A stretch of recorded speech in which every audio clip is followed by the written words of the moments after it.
participar con nosotros. Por lo pronto ya tenemos a uno de nuestros analistas de esta mañana, Alan Capetillo. ¿Cómo estás? Bienvenido. Muy buenos días, Saúl. Con el gusto de saludarte a ti y a tu auditorio. Bueno, pues muchas dudas, mucho escepticismo, mucha falta de credibilidad en las versiones que se han dado a lo largo de 20 años, Alan Capetillo. Pues es que es un crimen que se presta para ello. Digo, no es exclusivo de ese tipo de magnicidios, ¿no? Si tú piensas en el homicidio de John F. Kennedy en Estados Unidos, pues también desde hace 50 años o más, pues todavía las teorías todavía no acaban. Es decir, ese tipo de circunstancias, ese tipo de hechos que son traumáticos para el país, que además se televisaron, dan para una cantidad de teorías, una cantidad de perspectivas que son amplísimas y que naturalmente van a llevar a la suspicacia política, porque aparte es un crimen político donde se presume que los intereses, que las relaciones de poder tienen algo que ver. No sabemos realmente qué fue lo que pasó. Hay una versión oficial, la versión oficial que concluyó después de 4 fiscales en el caso es que fue un asesino solitario llamado Mario Aburto Martínez que decidió disparar contra el candidato a la presidencia de la República del PRI en virtud de que para él representaba cierta reivindicación respecto a las condiciones en las que él estaba viviendo, ¿no? Más o menos es la versión oficial. Detrás de esto es muy difícil realizar juicios, realizar especulaciones, porque todas son muy irresponsables. Porque la cantidad de actores involucrados en el proceso político de la campaña a la presidencia de la República o al interior del Partido Revolucionario Institucional, o actores que se podrían presumir con algún interés que pudiera ser tocado por parte de Colosio, es amplísimo, ¿no? Y la lista de nombres, pues bueno, son varias cuartillas. Y en ese sentido, tomar una definición de acusar a alguien o a un grupo en específico es temerario, es irresponsable, y es la tragedia en la que vivimos, que nunca vamos a poder tener una respuesta satisfactoria, aun cuando el hipotético caso de que Mario Aburto Martínez hubiera actuado verdaderamente solo fuera cierto. Aún en ese caso, no habría manera de que la sociedad mexicana tuviera nunca una certeza respecto de lo que ahí pasó, por la naturaleza del fenómeno. Fíjate que tengo un dato curioso en este sentido. La investigación que durante 6 años realizaron 4 fiscales, porque recordaste que se nombraron 4 fiscales en esos primeros 6 años, fiscales especiales, está inscrita en un expediente que consta de 174 tomos, 68,000 hojas, incluye 1,993 declaraciones ministeriales y donde se concluye legalmente que Mario Aburto fue el actor intelectual y material del asesinato de Luis Donaldo. Digo, y la primera pregunta es ¿quién concluiría eso? ¿Quién tendría el tiempo para la dedicación y la capacidad intelectual como para leer todas esas fojas y tener un criterio, un juicio respecto de lo que ahí pasó? De hecho, en ese sentido hay un artículo recientemente publicado, me parece que en Nexos, por Héctor de Mauleón, que hace un análisis de las declaraciones que ahí están vertidas en este expediente, que lo recomiendo, es muy bueno, y pues básicamente te habla de las declaraciones que dieron personajes como Ernesto Zedillo, Carlos Salinas de Gortari, Córdoba Montoya, el mismo Manuel Camacho, que es un personaje del que luego poco se habla, pero que estuvo muy metido en esta dinámica política de principios del 94, y que pues básicamente a la versión a la que llegas es que no hay manera de establecer a partir de las declaraciones de estos personajes y además del contexto político quién pudo haber de alguna manera sido el autor intelectual. Las versiones son relativamente coherentes, no hay contradicciones. Digo, se espera, la misma suspicacia política mexicana hará creer a la ciudadanía de que se espera que estos personajes no cometan un error de este tipo, ¿no? Aun cuando hubieran sido los responsables. Y otra vez estamos en la dinámica de la incertidumbre, de que no sabemos qué pasó, aunque las versiones sean coherentes, aunque parezca que digan la verdad, aunque no sean contradictorias, estamos precondicionados a no creerles, son políticos, y ese es el problema. Así que no importa cuántas veces se pruebe o la ausencia de pruebas que haya respecto a un complot, las personas van a seguir creyendo que ahí hubo un complot. ¿Ha podido más estas 2 décadas el imaginario colectivo que la verdad jurídica? En este que ha sido llamado el expediente más grande en la historia necesariamente, y así va a ser en este caso y en cualquier otro caso de esta naturaleza por su propia dimensión, por su propia dinámica. Bien. No hay manera de convencer a la ciudadanía de que eso no fue un complot. Perfecto, una pausa, volvemos a Más Allá de la Noticia. Participa desde tu teléfono.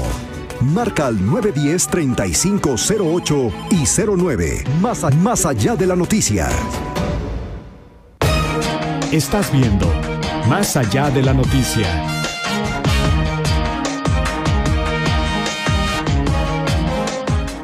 Yo soy Israel Moreno y estás en BITV. La noticia no se detiene. Los hechos más relevantes, informados puntualmente a mitad del día. Un ejército de reporteros te mantiene bien informado donde quiera que estés. Buenas tardes, Aguascalientes, con Alberto Viveros y Rocío Gutiérrez. Lunes a domingo, 1 de la tarde.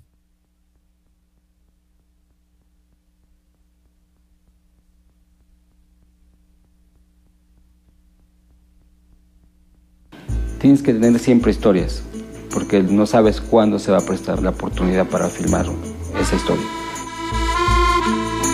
A partir de que se me hace la invitación para Experimentax, recordé que tenía ese guión y lo que hice fue revisarlo. Me volqué a leer la historia y empecé a diseñarla otra vez. Y empiezas a modificar o agregar diálogos, quitar algunos, agregar personajes. Vamos a poner música en vivo, en un nuevo contexto, ¿no? Ya no en la Ciudad de México, sino en la ciudad de Aguascalientes. Hay un reto ya de entrada porque tienes que filmar una película en vivo.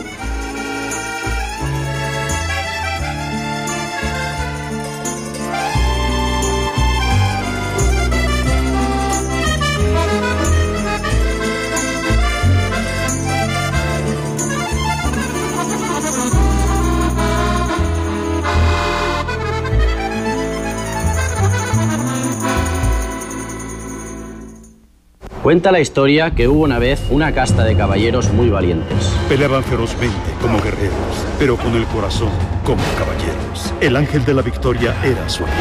Así, por sus hazañas y su valentía, se convirtieron en leyenda. Leer te hace grande. Diviértete leyendo. 20 minutos al día. El futuro ya está aquí. Y está en nuestras manos. ¿Qué harías si tuvieras en tus manos la posibilidad de reducir la pobreza en nuestro país? La pobreza está aquí y combatirla está en nuestras manos. Ya es la hora. Ya es la hora. No le dé un pescado a quien lo necesita. Enséñale a pescar y lo ayudarás para siempre. ¿Qué harías si tuvieras en las manos la posibilidad de poner en marcha un programa de capacitación integral? Apoyándonos con tu donativo en cualquiera de estos medios. En nuestros centros de capacitación integral, preparamos en diferentes oficios a personas en situación de pobreza. Con tu donativo los enseñamos a pescar. ¡Ya es la hora! Haz tu donativo de 200 pesos por cualquiera de estos medios y te será entregado un reloj como este con el que te decimos: ¡Ya es la hora! ¡Ya es la hora! ¡Ya es la hora! El problema está en nuestras manos. La solución también. El futuro de México está en nuestras manos. ¡Gracias por ayudar! Seguimos con Más allá de la noticia.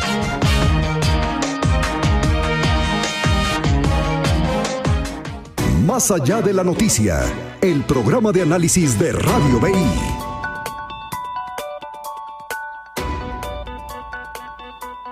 Las 9 de la mañana con 29 minutos, regresamos a Más allá de la noticia.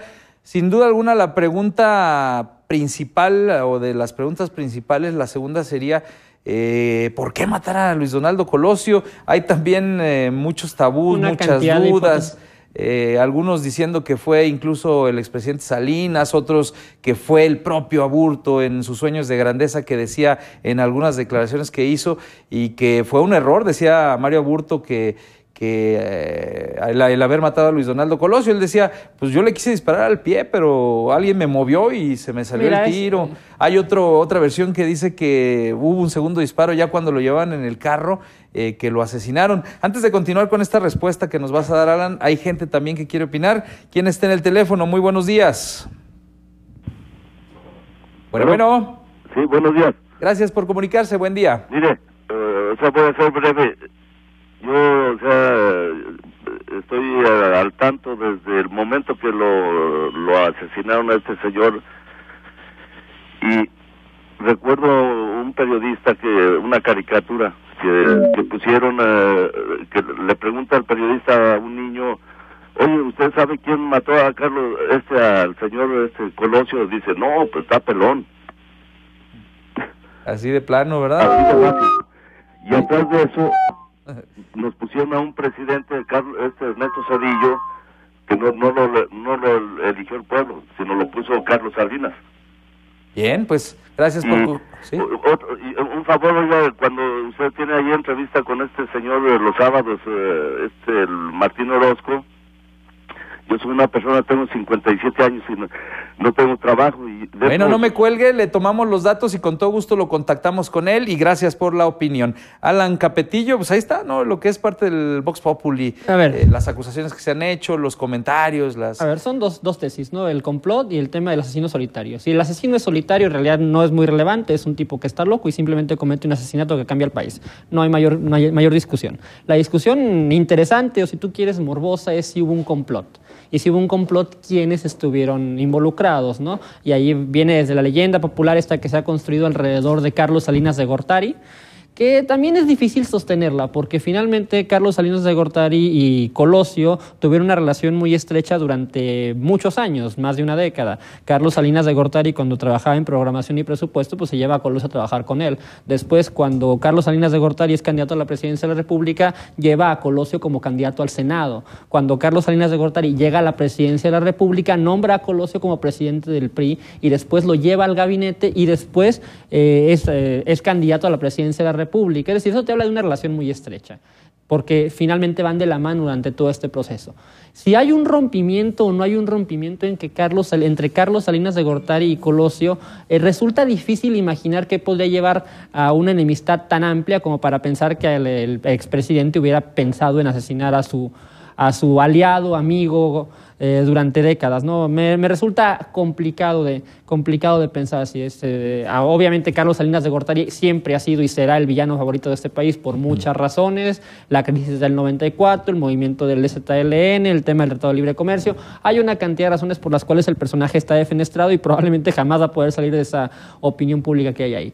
Pero hay más personajes, porque también está el tema de Manuel Camacho, que hacia 1994 pensaba que podía ser el candidato a la presidencia de la República, que de hecho se niega a reconocer a Luis Donaldo Colosio Murrieta como el candidato una vez que ya está destapado, que esto pues obviamente en la antigua cultura política priista pues se implicaba una disciplina por parte de Camacho para sumarse al equipo de Salinas. Están otros personajes periféricos ahí alrededor que también están incidiendo, como es el caso de Córdoba Montoya, este personaje obscuro que trabajaba en la oficina de la presidencia y que tenía el control del gobierno de Carlos Salinas de Gortari en las sombras.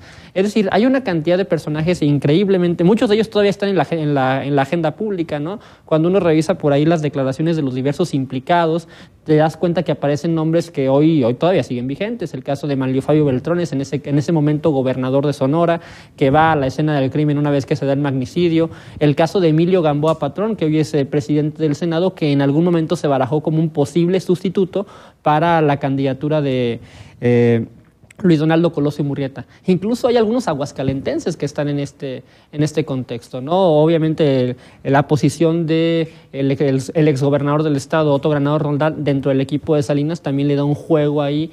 El caso de Augusto Gómez Villanueva, que también es un político muy prominente a nivel nacional, que en algún momento forma parte, junto con el grupo de Luis Echeverría, de un contrapeso dentro del Partido Revolucionario Institucional a la candidatura de Colosio, que en realidad representaba una continuidad del proyecto liberal que habían establecido primero Miguel de la Madrid y luego Carlos Salinas de Gortari, ¿no? Es decir, es un contexto amplio. Ahora, más allá de los personajes, también hay un tema ideológico, hay un tema programático de cuál es la visión del país que dentro del PRI se quiere impulsar. A partir de la llegada del proyecto liberal, o algunos llamarían neoliberal, yo creo que esto está mal llamado así, pero bueno, de Carlos Salinas de Gortari y de Miguel de la Madrid, este proyecto liberalizador de abrir la economía, de meternos en el Tratado de Libre Comercio, de llevar a cabo reformas estructurales, pues hay una corriente del viejo nacionalismo revolucionario que reacciona, ¿no? Dentro del PRI. Es decir, siempre hubo esta división de los tecnócratas frente a los políticos más viejos y este choque lleva probablemente a un conflicto a lo interno del PRI que termina por encarnarse en este conflicto entre Manuel Camacho, Colosio y los demás personajes que se dan en ese contexto, ¿no? Bien, vamos a la pausa y continuamos con esta plática. Son en este momento las 9 de la mañana con 34 minutos. Participa desde tu teléfono. Marca al 910-3508 y 09. Más allá de la noticia.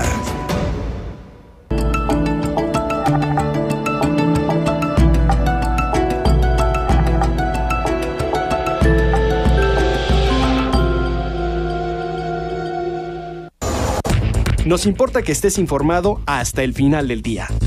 Por eso te presentamos lo más destacado de la jornada, la información más objetiva con el mejor equipo de noticias.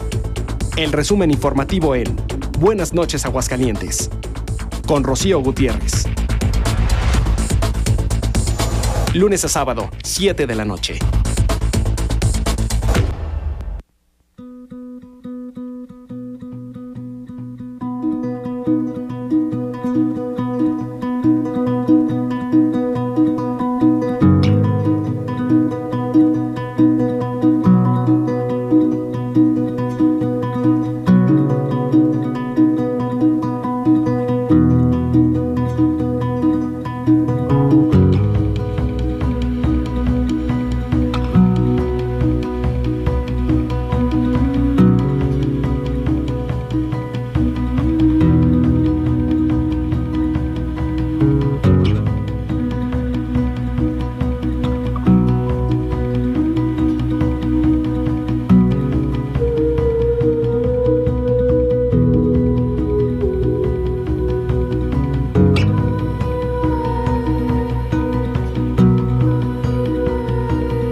En el mundo del espectáculo siempre habrá amores, desamores, enredos, pleitos y muchos más trapos por descubrir. Velo en Lavando Ajeno, todos los días, 3 de la tarde, solo por BITV.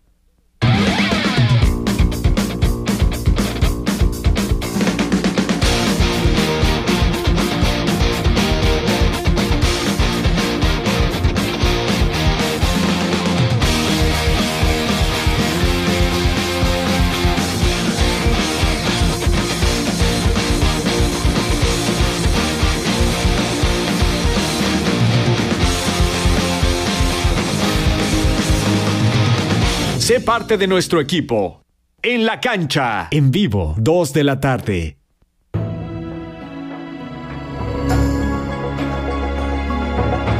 Los sacerdotes, las lecturas del día y los consejos católicos los encontrarás aquí en Cosechando Esperanzas con Antonio Vázquez. Domingo, en vivo, 12 de la tarde. Más allá de la noticia, el programa de análisis de Radio BI. Las 9 de la mañana con 38 minutos, regresamos a Más allá de la noticia. Estamos analizando aspectos sobre esta situación que se da hace 20 años en Baja California, allá en Tijuana, en donde es asesinado Luis Donaldo Colosio. Y bueno, Alan Capetillo, hay muchas dudas también, ya mencionabas algunos de los implicados. Hay datos curiosos, te los decía ahorita fuera del aire, se grabaron 13 videos en aquel entonces, pero el más importante es el del disparo. Exactamente. Es el que da origen a todas las especulaciones, a todo lo que todo el mundo cree ver, que si la señal, que si la persona que se tira, que si una formación diamante, que si le disparan cuando ya está en el suelo. O sea, es una cantidad de especulaciones. Realmente el video no te muestra objetivamente nada claro, porque es una multitud de muchas personas que reaccionan al disparo, aparte de manera anárquica. Entonces, realmente lo que todo el mundo quiere interpretar ahí, pues digo, algunos podrían quizás darle en el clavo, pero nunca va a haber una objetividad respecto a lo que ese video refleja, y ese es el problema. Hay que tener cuidado mucho con los implicados. Yo no estoy asegurando que ninguno de ellos, de los que he mencionado, sea implicado, simplemente son personas que están en el contexto político en el cual se da el hecho, ¿no? Siempre hay que tener mucho cuidado con este tipo de cosas. Una cosa que yo sí quería recalcar es que finalmente, más allá de los personajes, más allá del asesinato, más allá de la tragedia humana, porque es una tragedia humana, hay un contexto político que está ahí de fondo, que tiene que ver con la transformación del país, la democratización del país, cómo se van, y de hecho lo refleja mucho en el discurso famoso del 6 de marzo, cómo Colosio reconoce que la realidad política del país y del PRI ha cambiado y que tiene que convertirse en un partido que compita, que reconozca incluso las derrotas y que se gane su legitimidad a diario, que la legitimidad heredada de la Revolución Mexicana no es suficiente para mantener un proyecto de gobierno durante décadas, sino que tiene que refrendarse todos los días con políticas de gobierno y con propuestas que puedan solucionar problemas actuales. Esto junto con el contexto. Tenemos que recordar que venimos del 88.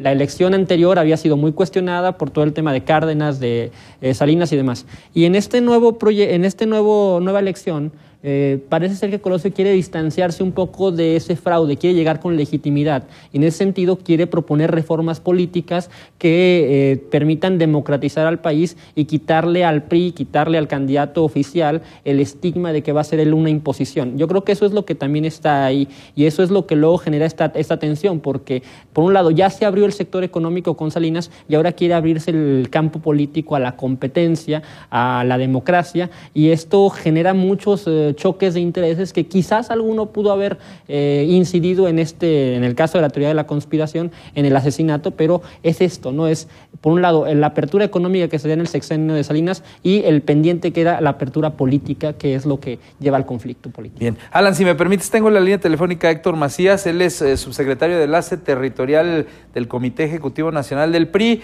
y en aquel entonces líder del Comité Juvenil Revolucionario. Héctor, gracias por tomar la llamada. ¿Cómo estás? Buenos días. Obed, buen día.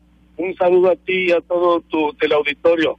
Bien, Héctor, pues la postura del PRI en este momento, en este recordatorio que se hace de esta situación tan lamentable cuando fue asesinado Luis Donaldo Colosio.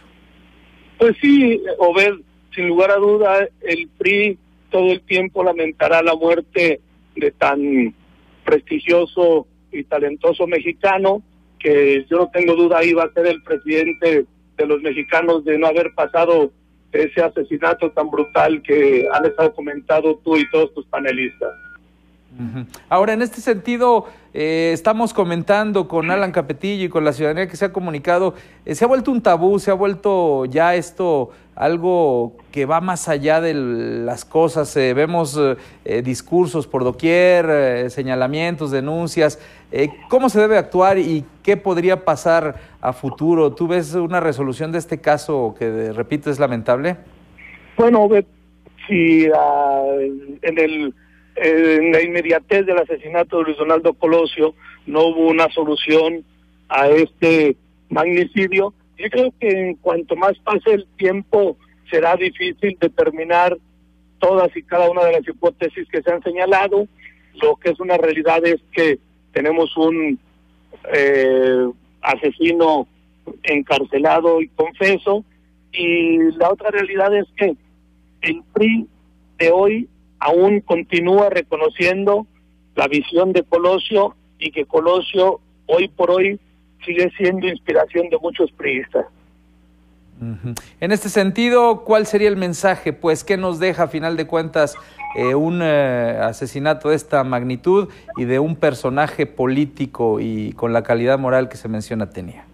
A los priistas nos deja un compromiso enorme de hoy por hoy poder hacer realidad todos y cada uno de los anhelos de Luis Donaldo Colosio, y por otro lado a México le deja una marca imborrable en el camino a la transición democrática, en virtud de que Luis Donaldo Colosio era un demócrata de cepa, y así lo demostró en su paso por el PRI, cuando quiso hacer una transformación de fondo con aquella Asamblea Nacional, en donde sin lugar a duda el PRI sentó las bases de lo que ahora continúa siendo la transformación del PRI de México.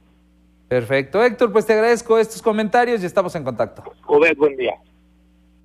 Gracias, Héctor. Buenos días. En conclusión, Alan, ¿qué le podemos decir a la gente? Pues tendrá solución, sabremos algún día qué pasó, si es que las voces que dicen lo que se ha mencionado no es cierto. ¿Cuál es la conclusión? Yo creo que ya no tiene sentido preguntarse respecto a quién mató a Colosio, ni por qué lo mató, aparte que es un hecho que pasó hace 20 años y que está muy obscurecido por el tiempo y por todos los dimes y diretes. Yo creo que más bien comprender el proceso político que ahí se vivió, lo que significó esa etapa de la transformación de México, de una economía cerrada, de una política cerrada y autoritaria, a una democracia, una economía libre, y cómo este proceso se va dando, en particular en el año 94 es cuando tiene su mayor choque, y vemos el tema de los homicidios, no nada más el de Colosio, también el de Ruiz Massieu, y luego viene el tema del proceso político y finalmente la crisis en diciembre. Esto tiene un porqué, tiene un sentido, esta transformación política que se va dando a lo largo de ese año, que en realidad viene desde la década de los 80 y que termina por constituir el país en el que hoy vivimos, el país democrático, el país con ciertas instituciones que permiten que incluso partidos que en algún momento fueron muy autoritarios como el PRI se transformen en partidos que hoy compiten con reglas democráticas y que aceptan ganar y perder, y que se acepta la transición en el poder hacia el Partido Acción Nacional y luego de regreso hacia el PRI. Vemos cómo ya hay alternancia y cómo finalmente esto fue parte de un proceso político doloroso, que tuvo episodios tristes y trágicos como el tema de Colosio, pero que a la larga pues nos ha dado un México que finalmente puede responder a las inquietudes democráticas de una sociedad, ¿no? Finalmente pues creo que es parte del legado de Colosio. Bien, muchas gracias, Alan. Con esto concluimos el tema. Vamos a una pausa, volvemos a Más Allá de la Noticia.